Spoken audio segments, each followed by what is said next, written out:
میرے محلے میں ایک لڑکا تھا، کینیڈا رہائش پذیر تھا۔ اس کی شادی اس کی ارینج میرج ہوئی تھی۔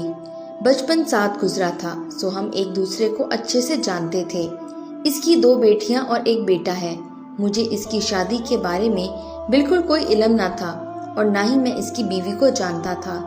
15 سال کے بعد وہ اچانک میرے گھر آیا۔ دروازے پر دستک ہوئی۔ سیکیورٹی سے ملنے کے بعد کہنے لگا فارس سے ملنا ہے۔ رات کے 11 بج رہے تھے۔ وہ مجھے دیکھتے ہی پہچان گیا، لیکن میں اس کو نہ پہچان سکا۔ خیر جب کچھ قربت ہوئی تو اس کو پہچان گیا۔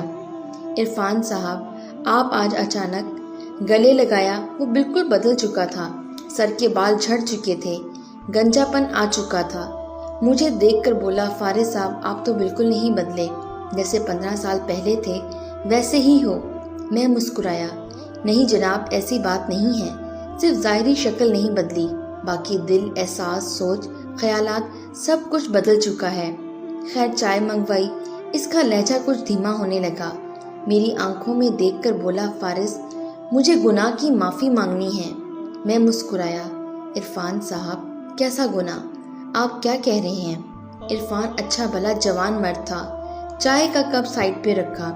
فارس میری شادی ایک بہت پیاری اور پاک دامن لڑکی سے ہوئی تھی۔ ماں باپ نے رشتہ کیا تھا، ابو تو تھے نہیں، امی کو انکار نہ کر سکتا تھا۔ رشتہ ہوا، شادی ہو گئی۔ وہ بہت اچھی تھی، لیکن ہماری سوچ مختلف تھی۔ میں کینیڈا میں رہتا تھا، اس لیے شراب پینا میرے لیے عام سی بات تھی۔ اسے سگریٹ اور شراب سے سخت نفرت تھی۔ 1 سال کے بعد ہمیں بہت جھگڑے ہونے لگے۔ وقت گزرتا گیا۔ 2 بیٹیاں اللہ نے دی تھیں۔ وہ حاملہ تھی کہ ہمیں کسی بات پر جھگڑا ہوا۔ میں اسے طلاق دے کر چلا گیا۔ میں واپس نہ پلٹا۔ آج 10 سال گزر گئے ہیں اسے چھوڑا ہوا۔ میرے پاس کروڑوں روپے ہیں، جائیداد ہے، لیکن میرا 2 بار بائی پاس ہو چکا ہے۔ شاید اب میرے پاس زیادہ وقت نہیں ہے، نہ جانے کب زندگی دغا دے جائے۔ وہ رو رہا تھا۔ میرا ہاتھ پکڑ لیا، فارس میں اسے اپنے بچوں کو اپنانا چاہتا ہوں۔ مجھے بہت تیز بخار تھا، مجھ میں ہمت نہ تھی، پھر بھی اس کے کندھے پر ہاتھ رکھا۔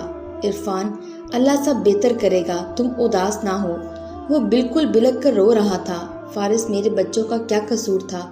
بھلا میری انا، میرے غرور نے ان کو نہ جانے کتنے درد دیے ہوں گے۔ میں اپنی بیٹیوں کو سینے سے لگانا چاہتا ہوں۔ فارس مجھے میری بیوی بچوں کے پاس جانا ہے، میں سب کچھ لوٹا دوں گا۔ میں نے پوچھا دوسری شادی کیوں نہیں کی؟ کہنے لگا، مجھے اس رشتے سے نفرت سی ہو گئی تھی۔ مجھے کسی عورت کا یوں ساتھ اچھا نہ لگتا تھا، لیکن جب سے میں بیمار ہوا مجھے احساس ہونے لگا ہے ہم سفر کے بنا زندگی کچھ بھی نہیں۔ میں اس کو تسلی دی، چونکہ میں خود بیمار تھا، اسے گھر جانے کا کہا۔ اسے یقین دلایا کل اس کی بیوی کے پاس ضرور جائیں گے۔ فجر کی نماز ادا کر کے میں فارغ ہوا۔ بارش ہو رہی تھی۔ وہ بھیگا ہوا میرے دروازے پر آ کھڑا ہوا۔ اس کی آنکھیں سرخ تھیں، سو چکی تھیں۔ یوں لگ رہا تھا وہ رات بھر سویا نہیں۔ مسکراتے ہوئے آیا، فارس اب چلیں؟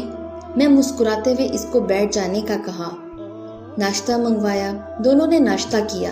مجھے کچھ کام تھا NGO کا، وہ ختم کیا۔ 9 بج رہے تھے۔ وہ میری طرف دیکھ رہا تھا، کبھی موبائل دیکھتا، کبھی گھڑی کی جانب۔ میں اس کی بے چینی سمجھ رہا تھا۔ وہ اپنی کار لے کر آیا تھا، اس کے ساتھ ہی چل دیا۔ وہ بتانے لگا میری بڑی بیٹی کا نام شانزے ہے۔ مجھے یاد ہے اس کی پیاری سی آنکھیں۔ اسے میں نے گود میں اٹھایا تھا۔ میری چھوٹی بیٹی آرزو، ننھی سی کلی، اس کا رونا ہنسنا میرے کانوں میں ہے۔ اس کی آواز کانپ رہی تھی، آنسو بہہ رہے تھے۔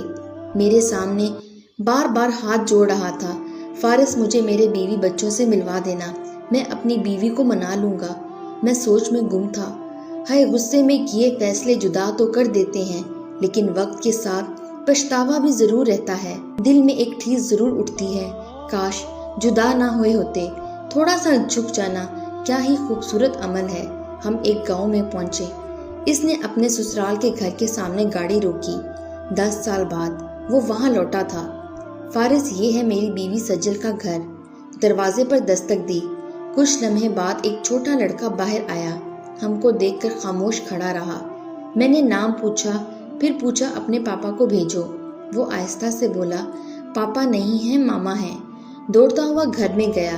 اتنے میں ایک عورت باہر آئی۔ وہ عرفان کو دیکھتے ہی پہچان گئی تھی۔ تم یہاں؟ وہ عورت عرفان کی بیوی سجل کی بھابھی تھی۔ عرفان رونے لگا۔ بھابھی سجل کہاں ہے؟ بھابھی غصہ کرنے لگی۔ ہم نے سمجھایا پلیز غصہ نہ کریں۔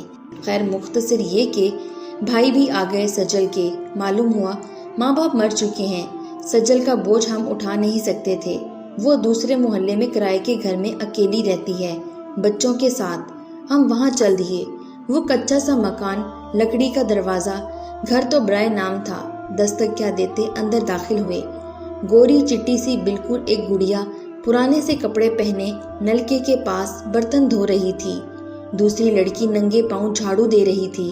عرفان دیکھتے ہی اپنی بیٹیوں کو پہچان گیا۔ آنکھوں میں آنسو تھے۔ زمین پر بیٹھ کے رونے لگا۔ وہ اتنی زور سے رو رہا تھا کہ محلے کے لوگ جمع ہو گئے۔ اپنی بیٹیوں کو اس حال میں دیکھ کر وہ تڑپ اٹھا۔ میری شانزے، میری آرزو سینے سے لگا کر اتنا رویا کہ ہر آنکھ اشک بار ہو گئی۔ وہ بچیاں نہیں جانتی تھی کہ ان کا بابا ہے۔ وہ ڈر گئی تھیں۔ پیار سے پوچھا ماما کہاں ہے؟ شانزے آہستہ سے بولی ماما اسکول گئی ہیں سموسے بیچنے۔ اتنے میں سجل ہاتھ میں کچھ برتن پکڑے آئی۔ پرانے سے کپڑے، بری حالت، ساتھ چھوٹا بیٹا تھا۔ اس نے جیسے ہی عرفان کو دیکھا وہ غصے سے چلانے لگی، کیا کرنے آئے ہو یہاں؟ چلے جاؤ یہاں سے۔ اس کی آواز کانپ رہی تھی۔ وہ اپنی بیٹیوں کو پکڑ کر کہنے لگی میرے گھر سے نکل جاؤ۔ 10 سال بعد کیا کرنے آئے ہو؟ مر گئے ہو میرے لیے تم۔ اس کی آنکھیں بھیگ گئی تھیں۔ عرفان سجل کے قدموں میں بیٹھ گیا، پاؤں پکڑ لیے۔ سجل معاف کر دو مجھے، چل میرے ساتھ اپنے گھر۔ سجل نے انکار کر دیا۔ وہ کسی صورت بھی واپس نہیں جانا چاہتی تھی۔ عرفان رو رہا تھا۔ سب لوگ دیکھ رہے تھے۔ میں آگے بڑھا، سجل کے سامنے ہاتھ جوڑے، سائڈ پہ لے گیا۔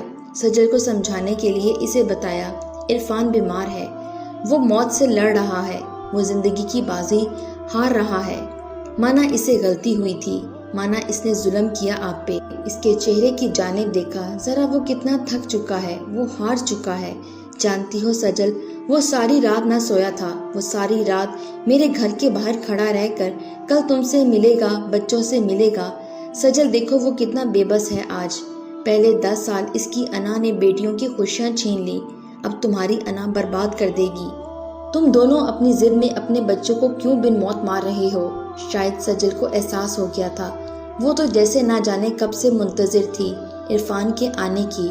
وہ عرفان کے سینے سے لگ گئی، بیٹیوں کو چومنے لگا، کبھی ہاتھ چومتا کبھی چہرہ۔ تینوں بچوں کو سینے سے لگا لیا۔ سجل کا ہاتھ پکڑا، کار میں بٹھایا، جانے لگا۔ وہ اپنی خوشی میں بھول گیا تھا کہ فارس بھی ساتھ آیا تھا۔ میں مسکرا رہا تھا، شکر اللہ تم نے ان کو سمجھ عطا کی اور ایک کر دیا۔ کار تھوڑی دور گئی پھر رکی، واپس آئے۔ عرفان جلدی سے اتر کر آیا۔ فارس بھائی، میں آپ کو بھول گیا تھا۔ میں نے عرفان کے کندھے پر ہاتھ رکھا۔ عرفان جاؤ اپنی بیوی بچوں کے ساتھ زندگی گزارو، خوش رہو۔ وہ لاکھوں دعائیں دے رہا تھا۔ سب بہت خوش تھے۔ بچے بار بار کار کو دیکھ رہے تھے، کبھی بابا کی طرف دیکھتے۔ فارس کی بات سمجھو میرے معاشرے کے لوگوں، میں تم لوگوں کے لیے کھلی کتابیں چھوڑ کر جا رہا ہوں۔ میں چیخ چیخ کر نصیحتیں کر رہا ہوں۔ میں سچی باتیں آپ کے دل کو صدقہ کر رہا ہوں۔ پلیز فارس کی کہی ہر بات کو دل میں بسا لو کہ نہ زندگی سدا ہے